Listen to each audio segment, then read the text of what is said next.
오늘 말씀의 제목 가장 큰 위협 죄에 대해서 우리가 함께 말씀을 나누기를 원합니다. 저희가 함께 읽은 창세기 이 3장은 인류 역사상 가장 비극적인 사건이라고 말할 수 있는 본문이죠. 그리고 가장 큰 위협이 되는 죄가 인간에게 들어온 장면이 바로 여기에 등장하게 됩니다. 오늘날을 살아가는 우리 이 시대 속에서 가장 비극적인 것이 무엇이냐고 묻는다면은 그것은 바로 죄를 방치한 채 죄가 죄인지 모르고 죄 가운데 살아가는 인생이 가장 비극적인 삶이라고 말할 수 있을 것 같습니다. 요즘 뜨거운 이슈 중에 하나가 콘클라베 아니겠습니까? 저는 개인적으로 이제 다큐멘터리 프로그램을 좋아하는데요. 이 콘클라베에 대한 다큐멘터리를 본 적이 있습니다. 또 바티칸에 대한 이야기를 들어보게 되었는데 그 중에 놀라웠던 것 중에 하나가 천주교는 이제 고해성사라는 게 있지 않습니까? 자신의 죄를 사제에게 고백하여 용서를 받는 것. 그런데 교황도 고해성사를 일반 사자에게 한다라는 것입니다. 이게 저만 놀란 것 같은데 교황이면은 저는 스스로 이렇게 고해성사를 하나 이런 생각을 가졌기 때문이죠. 그런데 교황도 똑같이 사제에게 고해성사를 한다는 것입니다. 왜 그럴까요? 죄라는 것이 어떠한 것인지를 아니까 그러한 태도를 교황조차도 가지는 것 아니겠습니까? 우리는 죄라는 것이 무엇인지 또 이토록 비극을 초래하는 죄에 대해서 우리가 멀리해야 하는 것이 분명한 사실인데 우리는 회개 또 자복하며 하나님께 자비와 용서를 구하며 나가는 기도를 하고 있는지 우리 한번 스스로가 점검하면서 이러한 비극을 가져오게 되는 죄가 무엇인지 크게 세 가지 정도를 좀 살펴보기를 원합니다. 첫 번째는요, 죄는 유혹으로부터 시작된다는 것입니다. 우리 1절 말씀에 보니까 1절에 뱀에 대해서 이렇게 이야기하죠. 가장 간교하니라. 하나님이 지으신 들짐승 중에 가장 어떠하다고 얘기합니까? 간교하다라고 이렇게 표현하고 있습니다. 다른 말로는 교묘하다, 교활하게 유혹하는 게 바로 사탄이 하는 행위라는 것이죠. 요한계시록 말씀에 보니까 요한계시록 12장 9절 말씀에는 뱀을 이렇게 상징하여 표현합니다. 사탄이다, 마귀이다. 그러니까 지금 어떤 상황입니까? 사탄이 교활하게, 교묘하게, 간교하게 유혹을 하고 있는 이야기들이 펼쳐지고 있는 것입니다. 1절 말씀에 보니까 하나님이 참으로 너희에게 동산 모든 나무의 열매를 먹지 말라 하시더냐? 이러면서 뱀이 질문을 하나 던지기 시작합니다. 하나님의 약속의 말씀을 감히 하나님의 명령을 뱀이 부정적으로 말하면서 의문과 의심을 갖게 하는 질문을 던져버리죠. 그러면서 하와를 유혹하려고 진행합니다. 여러분, 유혹이라는 게 어떻게 다가오는 것일까요? 하나님의 말씀을 왜곡하는 것입니다. 두 번째는요, 하나님의 말씀을 그럴싸한 것으로 바꾸는 것입니다. 또 하나는요, 의심하게 만들고 자꾸만 의구심을 만들어서 부정적으로 바꾸어 버린 것이 바로 유혹입니다. 여러분, 이런 맥락에서 뱀은 선악을 알게 하는 나무의 가시를 먹어도 죽지 않는다라고 바꿔버립니다. 하나님의 말씀을 완전히 바꿔버리면서 그럴싸한 것을 믿도록 유혹하고 유도합니다. 여러분, 하와는 어떻습니까? 뱀의 이러한 질문에 대해서 이렇게 세 가지 하나님과 다른 얘기를 답변을 합니다. 뭐냐? 하나님은 마음대로 먹어라 라고 했는데 하와는 어떻게 얘기합니까? 우리가 먹을 수 있다라고 고백을 합니다. 또 하나님은 먹지 말라라고 명령하셨는데 하와는 뭐라고 얘기합니까? 먹지도 말고 만지지도 말라. 하나님이 하지도 않으셨던 얘기를 더하면서 얘기를 합니다. 세 번째는요, 하나님은 반드시 죽을 것이다 라고 얘기했는데 하와는 뭐라고 얘기합니까? 죽을까 하노라. 이런 식으로 하나님의 말씀과는 완전히 다른 자기만의 해석, 자기만의 입장을 이야기하고 있습니다. 여러분, 하나님과 말씀과는 전혀 다른, 뭔가는 어설프게 어딘가는 비슷해 보이지만 하나님의 말씀이 아닌 것을 마치 하나님이 이렇게 말씀하신 것처럼 하와는 대답을 해버립니다. 이러한 대답은 하와가 하나님의 말씀을 어떻게 받아들였는지에 대해서 한 번은 생각해보게 만드는 질문을 가지게 됩니다. 여러분, 우리는 동일한 말씀을 들어도 우리는 생각을 달리할 때가 종종 있습니다. 우리가 말씀을 듣기 전에 또 때로는 말씀을 개인적으로 묵상하시면서 우리가 기도해야 되는 마음의 가짐이 한 가지가 있는데요. 그것은 하나님, 오늘도 하나님의 말씀이 내 해석으로 변질되지 않게 도와주세요. 하나님 말씀이 변질되거나 왜곡되지 아니하고 있는 그대로 믿음으로 받아 살아가도록 도와주세요라고 하는 그런 마음의 자세의 기도가 필요하면서 우리는 말씀을 들어야 할 것입니다. 내가 가지고 있는 가치관, 또 사상, 기준이 다 저마다 다르다 보니까 말씀을 받는 것 또한 왜곡되고 변질되는 경우가 있습니다. 하나님의 말씀을 자기의 가치관으로 해석하면서 틀리면 진리가 아니라고 말해버립니다. 하나님의 말씀을 자기 기준으로 바꿔버리는 경우가 종종 있다라는 것이죠. 우리는 이것을 주의해야 합니다. 왜 그렇습니까? 불순종의 결과를 가져오기 때문입니다. 내가 더 그럴싸한 생각, 내가 더 맞다고 생각했던 부분들이 결국 하나님을 대적하는 행위, 반역하는 행위로 하나님의 말씀을 의심하게 하여서 내 생각 뒤로 하나님의 말씀을 두어서 위험한 결과를 가져올 수 있기 때문입니다. 여러분, 그렇다면 이렇게 뱀의 유혹에 넘어간 이유는 무엇이 있었을까요? 여러분, 정확한 진리, 다시 말해서 하나님의 말씀을 붙잡고 있지 않았기 때문입니다. 여러분, 하나님은 하와가 이야기한 것처럼 말씀하신 적이 단 한 번도 없으십니다. 하와는 하나님의 말씀을 왜곡하여서 자기가 알고 있었습니다. 하와는 하나님의 말씀을 사실 그대로 굳게 믿지 않았다는 결과죠. 결국 하와는 사탄의 꼬임에 유혹에 넘어갈 수밖에 없었습니다. 여러분, 우리의 삶에 가장 중심이 되어야 하는 것은 무엇입니까? 여러분, 우리 삶에 하나님의 말씀을 정확하게 알고 바르게 믿어야 하는 것에 있습니다. 다른 것이 중심이 아니라, 다른 것이 기준이 아니라 오직 하나님의 말씀이 우리 삶의 중심이 되어야 될 줄 믿습니다. 여러분, 교회를 오래 다녔다고 믿음이 좋은 사람인가요?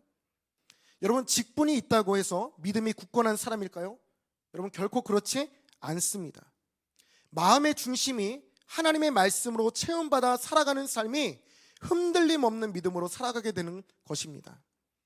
저와 여러분이 때로 유혹과 시험에 넘어지는 이유가 무엇이라고 생각하십니까?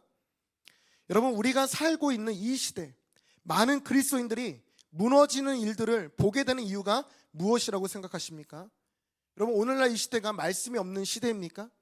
여러분, 오늘날 이 시대가 성경 공부가 사라진 시대입니까? 여러분, 유튜브만 들어가더라도 설교가 홍수처럼 쏟아지는 시대를 우리는 살고 있습니다. 그럼에도 불구하고 우리는 왜 여전히 유혹 앞에서 무너지게 되는 것일까요? 여러분, 내 기준, 내 중심이 강하기 때문입니다. 내 만족이 더 중요한 시대를 살고 있기 때문입니다. 내가 필요하면 받고 불필요하면 거절하는 시대입니다. 여러분, 아담과 하와에게도요, 하나님께서는 자유의지를 허락하셨습니다. 그냥 하나님이 아담과 하와를 창조하셨을 때 그냥 로봇처럼 내가 시키는 대로만 움직여의 존재가 아니었습니다. 인격적으로 인간으로서 자유를 허락해 주셨습니다. 그런데 우리는 늘 유혹의 시간들을 받아오면서 살아오고 있습니다. 또 우리는 그런 유혹이 있을 때마다 타협의 갈등으로 늘 고민하게 되죠. 우리는 알면서도 하나님이 싫어하는 것을 선택하는 경우가 많이 있다는 것을 경험하고 있습니다. 이 정도는 괜찮아 라고 생각하는 것이 어쩌면 하와와 같은 고백과 선택이 아니었는지도 모르겠습니다. 조금은 달리해도 괜찮다고 여겼던 것조차도 우리는 주의해야 합니다.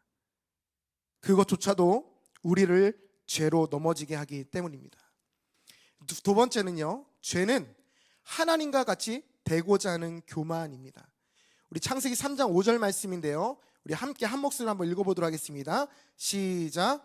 너희가 그것을 먹는 날에는 너희 눈이 밝아져 하나님과 같이 되어 선악을 알 줄 하나님이 아심이니라. 사람은 높아져 가기를 원합니다. 갈망합니다. 무엇보다 신의 자리를 자기 자신이 대신하려는 욕망을 가지고 있습니다. 우리가 잘 아는 르네상스 시대나 인본주의가 다 그런 이유에서 발생한 것이 아니겠습니까? 하나님이 아닌 자기 자신이 주인 되어 살아가고자 하는 욕망, 바로 그것이 죄라고 얘기하고 있습니다. 여러분, 창조주와 피조물은 같은 존재가 될 수 있을까요? 여러분, 급이 다릅니다. 아니, 급이 다른 문제가 아니라 결코 같아질 수 없는 대상의 비교입니다. 그런데 인간은 착각하죠. 저는 예전에 슈퍼맨 영화를 보면서 어린 시절에 망토를 두르고 살았던 시간들이 많았습니다. 나도 슈퍼맨이 될 수 있어. 그래서 괜히 맨주먹으로 그냥 벽을 쳐보기도 했습니다. 부셔지나 안 부셔지나. 저는 슈퍼맨이 되면 날 수도 있다는 생각하에 계단에서 망토를 메고 계단에서 뛴 적도 있습니다. 여러분, 그러나 슈퍼맨이 될 수 없는 그냥 흉내내는 존재에 불과했습니다. 우리는 이 세상을 살면서 흉내를 내는 것이지 결코 하나님과 같이 될 수 없다라는 것입니다. 사탄의 완벽한 거짓말이고 속임이라는 것이죠. 세상이 더 발전하면 발전할수록 너 삶의 주인은 너야 라고 말하는 속삭임에 우리는 결코 넘어가서는 안 됩니다. 우리가 말하는 대로 다 이루며 살아갈 수 있어, 이런 말에 마치 내가 신인 것처럼, 노력하면 안 되는 게 어디 있어, 죽어라 노력해라 라고 하면서 내 힘으로 살게 만들고 내가 노력한 대로 이룰 수 있다는 헛된 소망을 품게 합니다. 여러분, 예전에 유행했던 신조 중에 하나가 이런 단어가 있습니다. 갓생. 혹시 들어보셨을까요? 여러분, 갓생이라는 단어가 갓, 마치 신이라는 이 단어와 또 삶, 인생을 말하는 생이 이루어져서 만들어진 신조어가 바로 갓생입니다.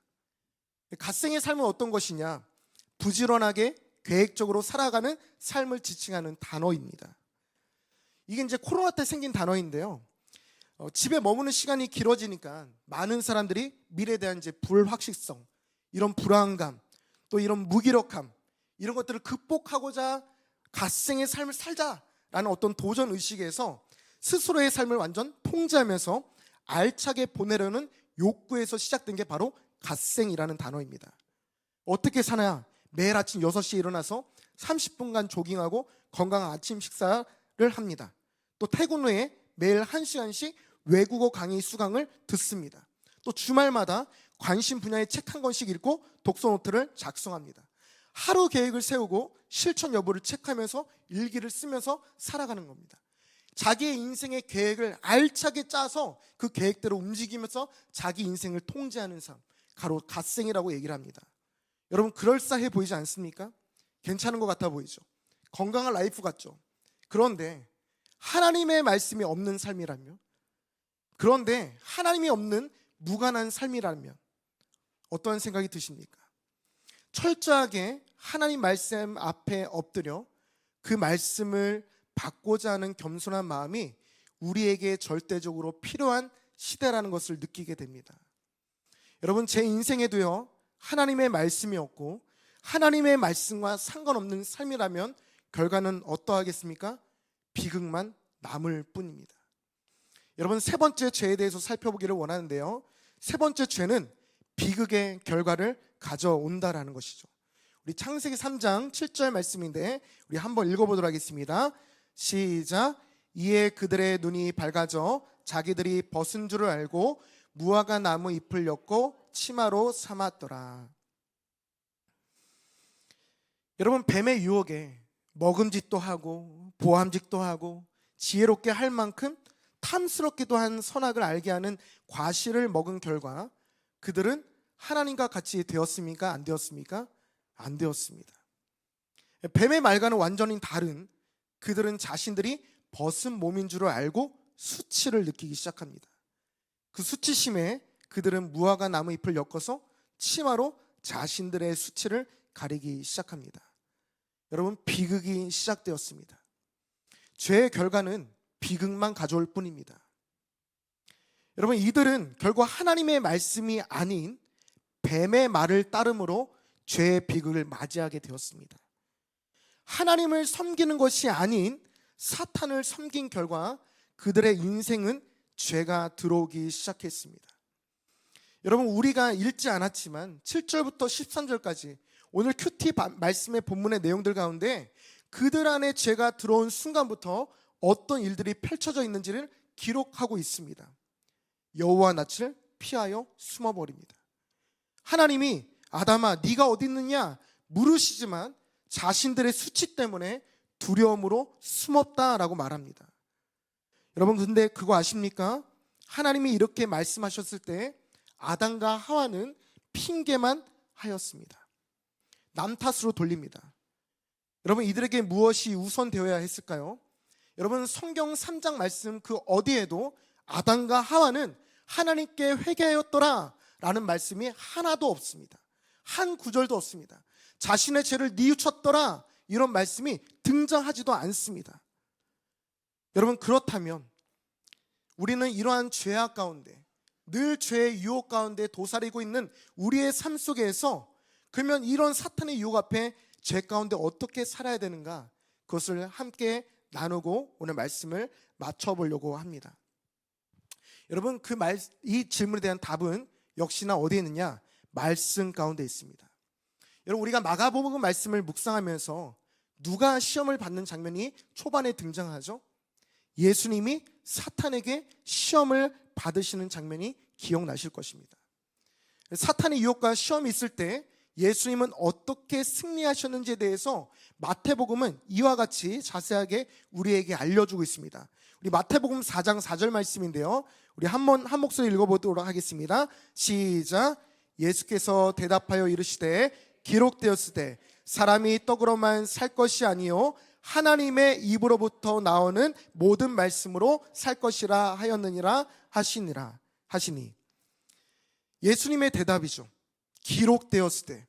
여기서 기록은 무엇을 얘기할까요? 하나님의 말씀입니다. 하나님의 입으로부터 나오는 모든 말씀으로 살 것이다.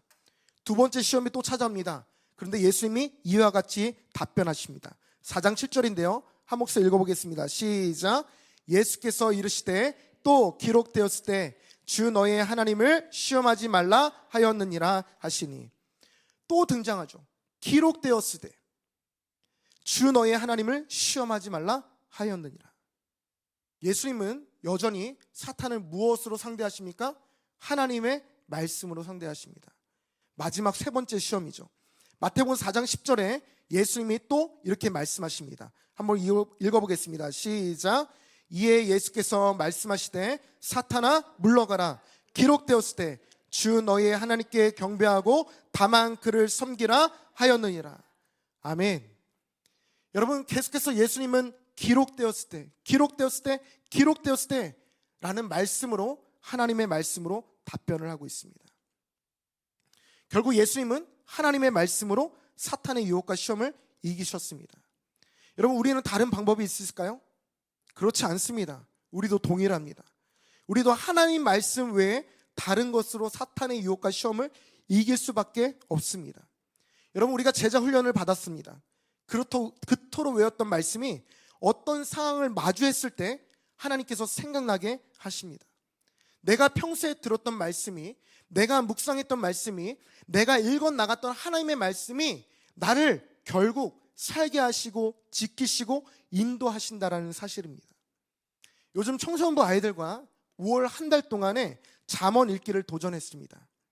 매일 한 장씩 꾸준히 5월 동안 잠언 말씀을 읽어나가는 것인데요, 여러분 잠언에도요 우리는 마음에 무엇을 새기며 살아야 하는 것이 지혜로운 삶인지에 대해서 계속해서 기록되어서 우리에게 말씀하고 계십니다.